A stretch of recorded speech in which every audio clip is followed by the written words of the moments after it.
$180,000. That's 96% less than what they were asking. Branson quickly accepted that offer, and now he rents out the island for $60,000 a night.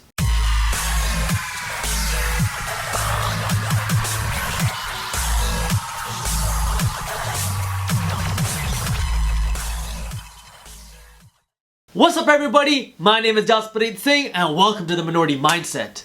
You might know Richard Branson as the founder of the Virgin Group, which owns over 400 companies. Or maybe you know Richard Branson as the guy who broke the Guinness World Record for having the most number of people on a kite surfboard. Or maybe you recognize Richard Branson by his long blonde hair. Richard Branson is one of my favorite entrepreneurs, and today we're going to analyze the mindset of Richard Branson and how he built up a net worth of $5.1 billion. It all started when he was in school. He struggled a lot and he almost failed when he was 13.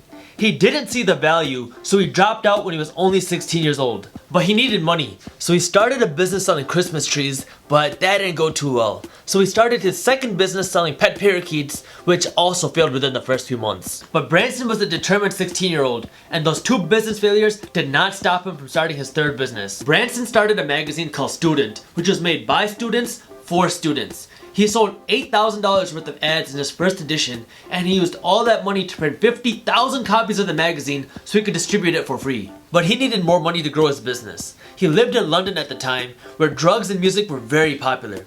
So he capitalized on this by starting Virgin, a mail order record business. His mail order business had okay sales, but he really liked the entertainment business, so he opened up a record store. That eventually became a recording studio, which turned into Virgin Records, the recording label. In 1992, after 20 years of managing artists, Branson needed some cash. So he sold his recording label for $1 billion. Branson was so sad about selling his business that he cried. He even said that it was like selling his own children. But one business wasn't enough for Branson or the Virgin brand, especially since he knew how to take advantage of opportunities when he saw them. In 1984, Branson was going to Puerto Rico to see his to-be wife when his plane got cancelled. He was so upset about the customer service that he received that he decided to charter his own flight. After seeing how much it would cost and the number of people that needed a flight, he picked up a blackboard and wrote Virgin Airways, $39 a person to Puerto Rico. He filled up his flight, made some money, and he got to leave the same night. He knew he was onto something, so he picked up his phone and called Boeing to see if they had any 747s available for sale. He didn't have a few $100 million laying around, so he made them a creative offer. He said, "Let me borrow some of your planes so I can see if the airline business is for me.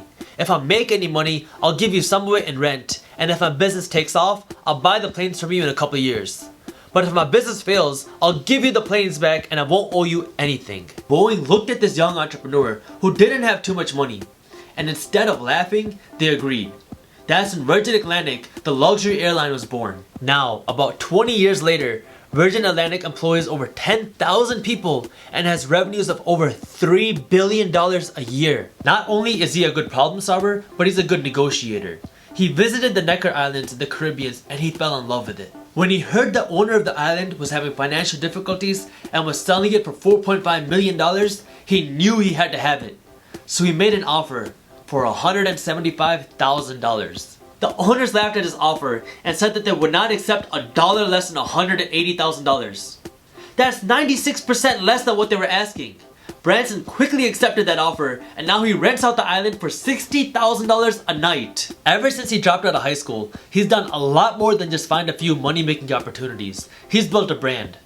Branson now owns more than 400 companies under the Virgin Group brand. And you might think with that many businesses, he wouldn't have time to do anything fun.